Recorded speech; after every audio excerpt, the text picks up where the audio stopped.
बिस्मिल्लाहिर्रहमानिर्रहीम। अस्सलाम वालेकुम नादरीन, आप यूट्यूब चैनल देख रहे हैं। मैं इमरान खान हूँ। नादरीन, सबसे पहले एक अनाउंसमेंट मैं आपको कर दूं। 1 फरवरी को एतवार वाले दिन मैनचेस्टर में हम एक प्रोग्राम करने जा रहे हैं ह्यूमन राइट्स के हवाले से। हम बहुत सारे लोग हैं, पहले भी हम जाते रहते हैं। इसमें कुछ और जर्नलिस्ट हैं, साबिर भाई इसमें आ रहे हैं, मैं भी इसमें हाजिर हो जाऊंगा।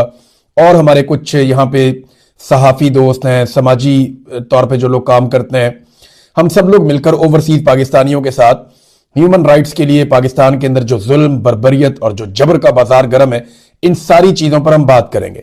हम बात करेंगे कि कैसे पाकिस्तान का नजरिया बदल कर रख दिया पाकिस्तान के मौजूदा हुक्मरानों ने। बोर्ड ऑफ पीस के हवाले से भी बात करेंगे। जो खवातीन को गिरफ्तार किया गया, उनके साथ जुल्म किया गया, और खास तौर पर यह फरवरी का महीना है।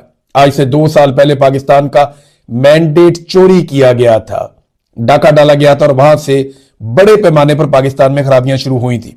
तो हम सारे तो आवाज उठाते रहते हैं, बार बार उठाते हैं। आप भी हमारे साथ शामिल हो जाइए। तो मैनचेस्टर में जो लोग मौजूद हैं, जो आसपास मौजूद हैं, उन सबसे गुजारिश है, क्योंकि बहुत सारे लोग कह रहे थे कि यहां पे इस शहर में हम लोगों ने कोई प्रोग्राम ह्यूमन राइट्स के हवाले से नहीं किया, तो अब हम आ रहे हैं, इकट्ठे हो रहे हैं। ये पोस्टर आप इसका देख लीजिए। ये माए नवाब में हम प्रोग्राम करेंगे। एतवार का दिन है, शाम को हम 5-6 बजे इकट्ठे हो जाएंगे वहां पे उस हॉल में, और 1 बजे हमारा प्रोग्राम आगाज होगा। तो ये पैगाम मैंने सबसे पहले आपको देना था। जो लोग वहां इंतजामात कर रहे हैं, उन्होंने मुझे कहा कि सबसे पहले तो आप ये पैगाम दीजिएगा, फिर आप अपना वीलॉग कीजिएगा। तो ये पैगाम मैंने आपके सामने रख दिया। अब नाजरीन, एक स्टेटमेंट है जो राणा सनाउल्लाह साहब ने दिया, और ये बहुत अजीब स्टेटमेंट है। यानी बार बार ये बात की जा रही थी गुज़िश्ता चंद दिनों से, जब से पाकिस्तान ने बोर्ड ऑफ पीस में शमूलियत इख्तियार की। डोनाल्ड ट्रंप के कहने पर इसराइल के साथ पाकिस्तान ने एक अपना पहली मर्तबा एक वर्किंग रिलेशनशिप बनाया। तो जब से ये बात पाकिस्तान ने की और ये हरकत पाकिस्तान के वज़ीर आज़म ने फरमाई, तब से लेकर अब तक ये सवाल बार बार पूछा जा रहा था, काबीना में डिस्कस कर लेते, पार्लियामेंट में डिस्कस कर लेते, आपने बेवकूफ कर दिया इसे। ये सवाल बार बार पूछा जा रहा था, लेकिन फिर इसका जवाब राणा सनाउल्लाह साहब ने दिया। राणा सनाउल्लाह साहब ने कहा कि बाकायदा काबीना की एक मीटिंग हुई थी आज से चंद दिन पहले, उसके अंदर इस मामले पे मुशावरत हुई थी, और काबीना ने इत्तफाक राय से यह फैसला किया कि बोर्ड ऑफ पीस को हमें ज्वाइन करना चाहिए। तो राणा सनाउल्लाह ने तो काबीना का फैसला करार दे दिया। एक तो आप ये शक्लें पाकिस्तान की जो काबीना की है, ये लोगों की शक्लें आपने अब याद रखनी है। मुस्तकबिल करीब में ये लोग भागेंगे अपने इस फैसले से, और ये कहेंगे जी मैं तो इसमें शामिल ही नहीं था। कोई ये कहेगा जी मैं तो इसका हिस्सा बनना ही नहीं चाहता, क्योंकि जितने भी काबीना के अरकान है, ये अब इलेक्शन तो नहीं लड़ सकते पाकिस्तान में। जो काम शहबाज शरीफ ने कर दिया है, शहबाज शरीफ और उसका खानदान तो पहले ही इलेक्शन लड़ने के काबिल नहीं है। अब ये जो लोग काबीना के अंदर मौजूद हैं, ये भी आइंदा इलेक्शन लड़ने के काबिल नहीं रहेंगे, क्योंकि पाकिस्तानियों का इसके बारे में रद्देमल बड़ा खौफनाक है। ये राणा सनाउल्लाह ने स्टेटमेंट दिया क्यों, मैं इसके बारे में सोच रहा था, लेकिन पहले आपको एक खबर देता हूं। ये दावा किया सनाउल्लाह खान साहब ने, बड़े अच्छे सीनियर जर्नलिस्ट हैं, ये कवरेज करते हैं वहां इस्लामाबाद में, तो इन्होंने उसी वक्त राणा साहब का झूठ पकड़ लिया। इन्होंने कहा जी कि वजीर आजम की ज़ेरे सदारत जो आखिरी इजलास हुआ था काबीना का, वो 14 जनवरी को हुआ था, और ये वजीर आजम ने 2-3 दिन पहले यह कारनामा किया है।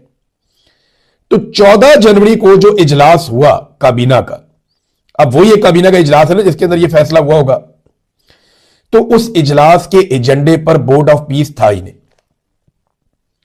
जब एक चीज एजेंडे पे ही नहीं है, तो फिर आपने कैसे उसके ऊपर वहां पे इत्तफाक राय पैदा कर लिया।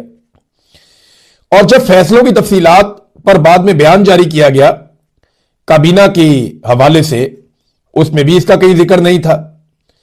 जबकि इजलास के बाद कई शुरका से जो बातचीत हुई, उनमें से किसी ने भी इसके बारे में कुछ नहीं बताया। और राणा सनाउल्लाह साहब ने यह दावा क्यों किया, अब मैं आपको यह बताता हूं। यह पाकिस्तान टेलीविजन चैनल जो है, यह बड़े लंबे अरसे के बाद लोगों की राय सुनवा रहा है। नॉर्मली अब टीवी चैनल जो है वो लोगों के पास नहीं जाते, लेकिन ARY पे दबाव डाला गया, कुछ और टीवी चैनल पे दबाव डाला गया, और यह कहा गया कि आप इसके हवाले से राय आमा हमवार करें। DG और SPR जिन लोगों को पसंद नहीं करते, उन लोगों को भी बुलवाया डिजिटल मीडिया के, और उन्हें भी रिक्वेस्ट की कि हमारे लिए कोई राय आमा हमवार करें। इसको एक मस्बत कदम के तौर पर देखें कि पाकिस्तान बोर्ड ऑफ पीस में चला गया। डोनाल्ड ट्रंप के साथ जाकर हम मिल गए, हम इसराइल की हिफाजत की जिम्मेदारी उठाने वाले बोर्ड के अंदर शामिल हो गए। अब ये डोनाल्ड ट्रंप का बहुत बड़ा कारनामा है इसराइल के लिए। इसराइल डोनाल्ड ट्रंप का हमेशा शुक्रिया अदा करता रहे तो वो कम रहेगा, जो इसराइल के लिए डोनाल्ड ट्रंप ने कर दिया है। और डोनाल्ड ट्रंप ने जिस लेवल तक जाके इसराइल का साथ दिया, कोई ऐसा कर ही नहीं सकता। ना माजी में किसी और अमेरिकी हुक्मरान ने अपने आप को इस लेवल तक जो है वो एंगेज किया इन मामलात में। तो ये डोनाल्ड ट्रंप की क्वालिटी तो है कि जिसका वो दोस्त बना उसने साबित किया दुनिया के सामने। बहरहाल चले वापस आते हैं पाकिस्तान वाले मामले में। पाकिस्तान में ना बड़ी टेंशन पड़ गई है। डीजीआईएसपीआर उन लोगों को बुलाकर कह रहे हैं, जिन लोगों को डीजीआईएसपीआर मुंह नहीं लगा रहे थे, उनको ये कह रहे हैं कि यार खुदा का वास्ता इसके ऊपर, या चले उनके अल्फाज ले रहे हैं तो यार इसको पॉजिटिव लें आप, प्लीज इसको नेगेटिव ना लें आप पाकिस्तान की हुकूमत को, पाकिस्तान की सफारतकारी को शाबाश दें, उसे क्रेडिट दें और हर वक्त आप नेगेटिव ना सोचा करें। तो डीजीआईएसपीआर को इतनी टेंशन तो है, यानी इसका मतलब यह है कि वो ये जानते हैं कि इसका इंपैक्ट क्या आने वाला है। तो छोटी चीज नहीं की इन्होंने बोर्ड ऑफ पीस में जाके, ये अभी और भी चंद चीजें इन्होंने फ्यूचर में करनी है, तो ये उसके लिए ग्राउंड बना रहे हैं। तो पीटीवी के ऊपर जो है वो वॉक्स पॉप्स चलाए गए लोगों के, यानी ये लोगों की बातचीत सुनवाई गई कि जी बड़ा जबरदस्त काम किया जी, ये बोर्ड ऑफ पीस में जाके जी कमाल काम कर दिया जी, बोर्ड ऑफ पीस में जाके फलस्तीनियों की तो लहरें बहरे हो गई जनाब, ये तो हमेशा कत्लेआम खत्म हो जाएगा, नस्लकुशी बंद हो जाएगी, फलस्तीनियों का तो किस्मत संवर गई, पाकिस्तान ने कमाल कर, वो इस किस्म के जो है वो इकट्ठे करके चलवा दिए टीवी चैनलों पे। तो हमने सोचा हम भी सर्वे कर लें। तो एक सर्वे किया सदीक जान साहब ने, उसमें 96% लोगों ने कहा जी हम इस बात के खिलाफ हैं कि पाकिस्तान बोर्ड ऑफ पीस के अंदर जाए। मैंने एक सर्वे करवाया, मैंने जरा सर्वे एक अलग तरीके से करवाया, और वो करवाने का मकसद यह था कि इन्होंने ना कुछ बोट्स हायर किए हुए हैं, और ये करते ही है कि आप कोई सर्वे करवाते हैं तो ये ऑटोमेटिकली पैसा लगा के उसके अंदर तो ये अपनी परसेंटेज बढ़ा देते हैं वोटिंग के अंदर। तो उसका एक तोड़ है बड़ा आसान कि आप लोगों को है कि कमेंट के अंदर आप 1 या 2 लिखकर जवाब दे दें। अगर आप ये चाहते हैं कि पाकिस्तान बोर्ड ऑफ पीस का मेंबर बने, अच्छी बात है, तो आप हाँ पे ऊपर क्लिक करें, 1 लिखें, और अगर आपको लगता है कि ये गलत हुआ तो फिर आप 2 लिख दें। तो हमने जनाब चेक किया, हजारों लोगों ने इसके ऊपर जवाब दिया, बहुत बड़ी तादाद में लोगों ने इसके ऊपर रिस्पॉन्ड किया, और 1% से भी कम वोट पड़े हैं उन लोगों के जो कहते हैं कि ठीक किया पाकिस्तान में ये बोर्ड ऑफ पीस के अंदर जाकर। यानी इस काम में जो वजीर आजम शहबाज शरीफ ने किया, शहबाज शरीफ की हमायत में 1% से भी कम, 200-250 कमेंट्स के बाद एक कमेंट आता था, यानी आधा फीसद भी नहीं निकला। ये हालात हैं।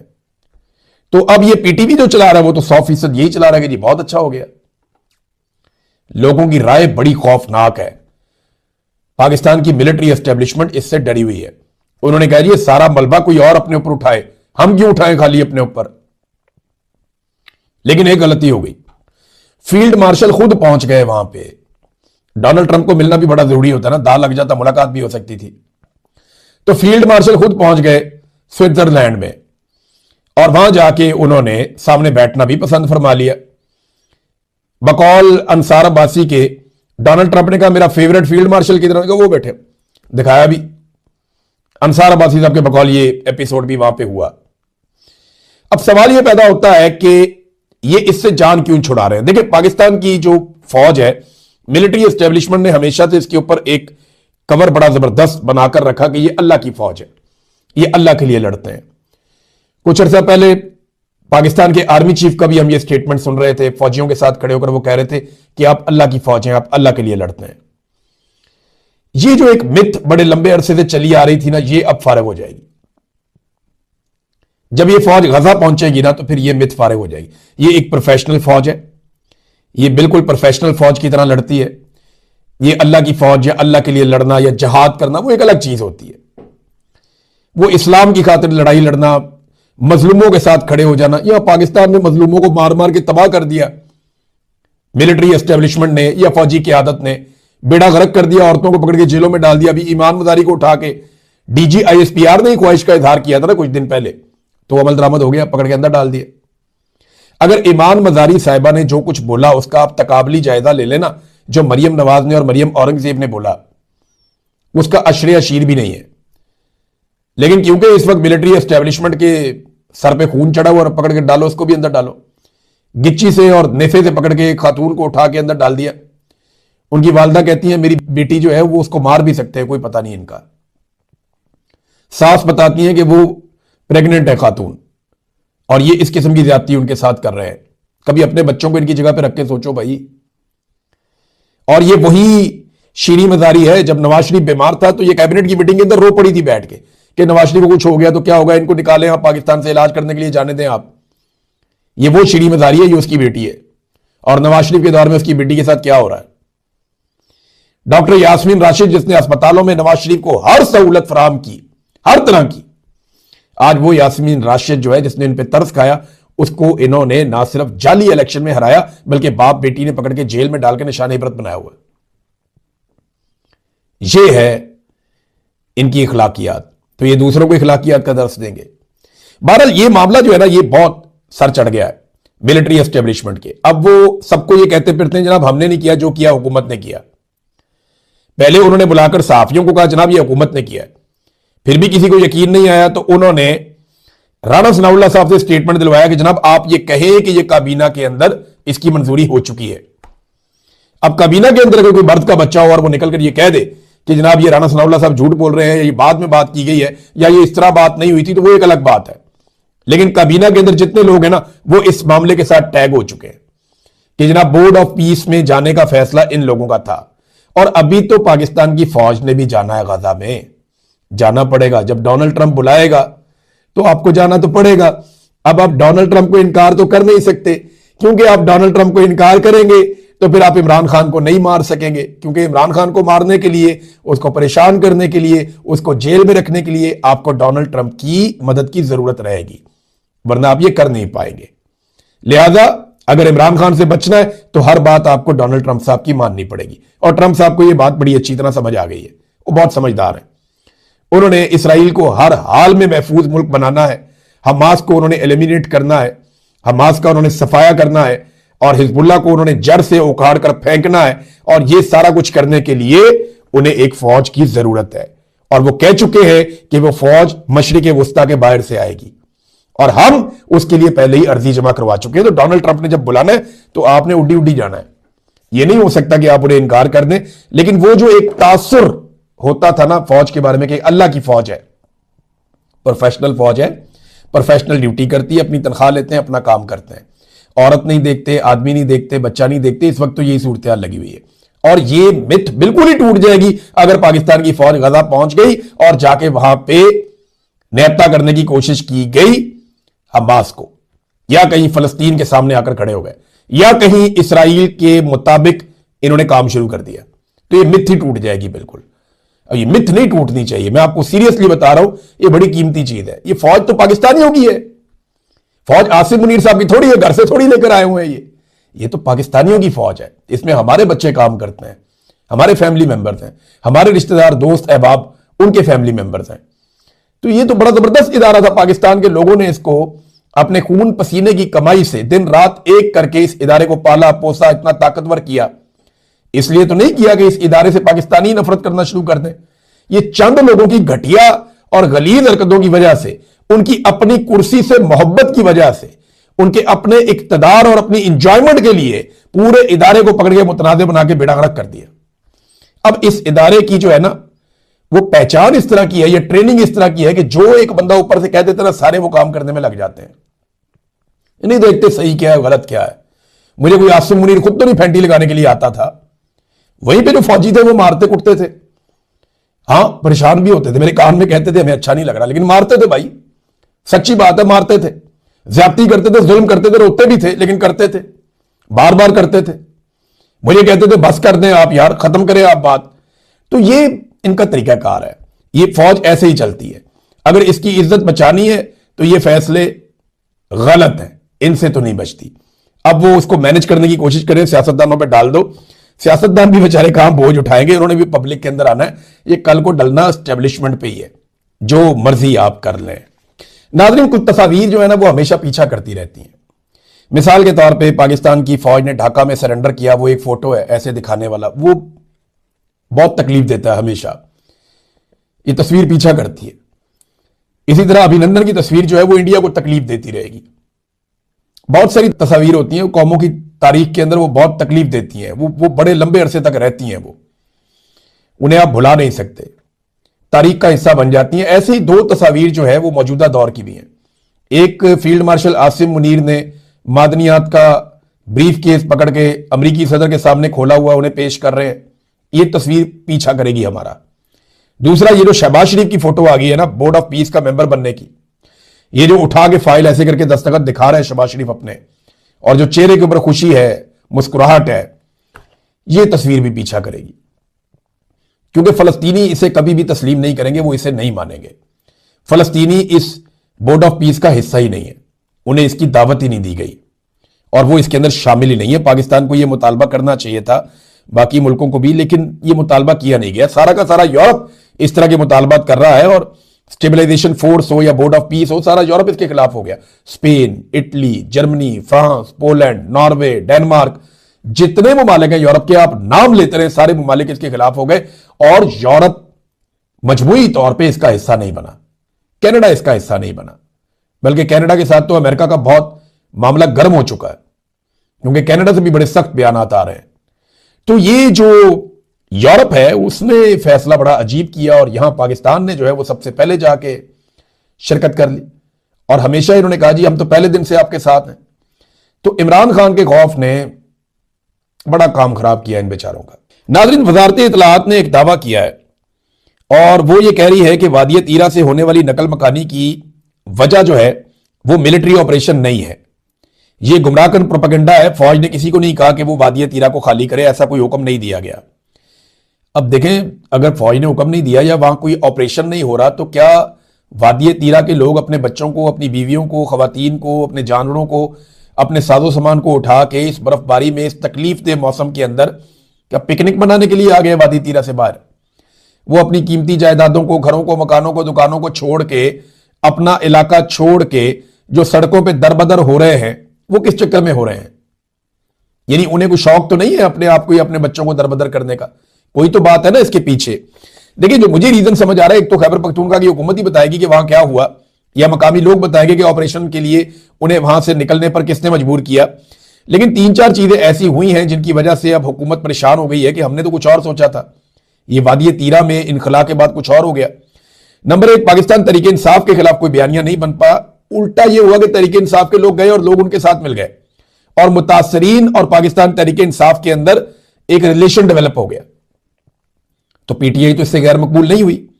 दूसरा, जो मनाजिर बाहर आ रहे हैं ना, वो अलमनाक हैं, वो बड़े खौफनाक मनाजिर हैं। बच्चे बेचारे नंगे पांव चल रहे हैं, खवातीन मजबूर हैं, लोगों की गाड़ियां बंद हो गई हैं, छोटे छोटे बच्चे गाड़ियों के ऊपर ट्रैवल कर रहे हैं। ये सारे मनाजिर देखने के बाद ना पाकिस्तान के अंदर एक नफरत पैदा हो रही है, एक रिएक्शन पैदा हो रहा है, और वादिय तीरा के मुतासरीन के साथ एक हमदर्दी पैदा हो रही है। तो इन मनाजिर ने एक और प्रॉब्लम क्रिएट कर दी। तीसरा, जो सारा मलबा पाकिस्तान तरीके इंसाफ पर डलना था, वो वफाकी हुकूमत पर और इदारों के ऊपर डल गया, एस्टेब्लिशमेंट के ऊपर डल गया। ये चीजें नाजरीन हुई हैं। अब अगर ये लोग ऑपरेशन की वजह से नहीं निकल रहे, तो बेचारे फिर क्यों निकल रहे इतनी सर्दी में बाहर? इतनी सर्दी में कोई वैसे ही अपने घर से बाहर नहीं आता, और शदीद बर्फबारी के अंदर ये खुले आसमान के नीचे बैठे हुए क्यों? अब ये तो खैबर पख्तूनख्वा की हुकूमत बताएगी कि ये क्यों निकले थे, क्योंकि अभी वजारत इत्तलाआत ने इसके ऊपर स्टेटमेंट दिया है। दूसरा स्टेटमेंट आएगा तो वो भी आपके सामने हम रख देंगे। नाज़रीन, इस खित्ते से 2 खबरें मैं मुख्तसर आपको बता देता हूं, लेकिन इनकी बड़ी बड़ी डिटेल है, पूरा पूरा वीलॉग हो सकता है इन 2 खबरों पे। एक तो ईरान ने ऑल आउट जाने का फैसला किया है। ईरान के अंदर से सोर्सेज ये बता रहे हैं कि अगर अब ईरान पे हमला किया गया तो वो इसको आखिरी लड़ाई समझेगा और बहुत बड़े पैमाने पर रिटेलिएशन करेगा। उन्होंने अपनी फौज को रेडी कर दिया है। मैंने कल भी आपको कहा था, आज भी आपको कह रहा हूं कि यहां पे खित्ते के हालात बहुत नाजुक हैं। नंबर 2, सऊदी अरब ने जो खलीफा हफ्तर है, या हफ्तार बोले उसको आप, जो लीबिया में है, जिसको जाकर फील्ड मार्शल आसिम मुनीर मिले थे, जो जाली हुकूमत है वहां की। देखें, वहां 2 हुकूमतें हैं ना, एक हुकूमत जो है जिसको एक अक़वाम मुत्तहिदा तस्लीम करता है, जो फील्ड मार्शल आसिम मुनीर गए उस हुकूमत को नहीं मिले, वो दूसरी हुकूमत को मिले जो बागी हुकूमत है। तो खलीफा हफ्तार जो है, इसने अपनी एक फौज बनाई हुई है, उसको जाकर मिले और इसको कुछ $4.5 अरब के हथियार भी देने हैं, कुछ तैयारे भी देने हैं, कुछ इस तरह की चीजें भी देनी है। अब सऊदी अरब ने उसको वार्निंग जारी की है कि सूडान में यूएई का जो हमायती गिरोह है RSF मलेशिया, उसको हथियारों की सप्लाई और मदद बंद कर दे। मैंने माजी में आपको इसके बारे में कुछ बताया था। सिर्फ एक बात अभी आपको बता देता हूं कि सऊदी अरब जहां पे न्यूम सिटी बनाना चाहता है। उसके साथ साथ अगर आप नीचे आए तो सामने की साइड पे सूडान है, और ये जो सूडान है यहां पे बहुत सारा सोना है, बहुत सारी मादनियात हैं, बड़ा जबरदस्त इलाका है, दरियाए नील यहां से गुजरता है, इसकी बहुत स्ट्रेटेजिकली बड़ी अहमियत है, लिहाजा इस पे सबकी नजर रहती है और यूएई के यहां पे इंटरेस्ट है। तो सऊदी अरब ने वहां पे वार्निंग दी लीबिया को कि आप यहां पे सूडान में जो यूएई के हमायत याफ्ता मलेशिया है आरएसएफ, उसे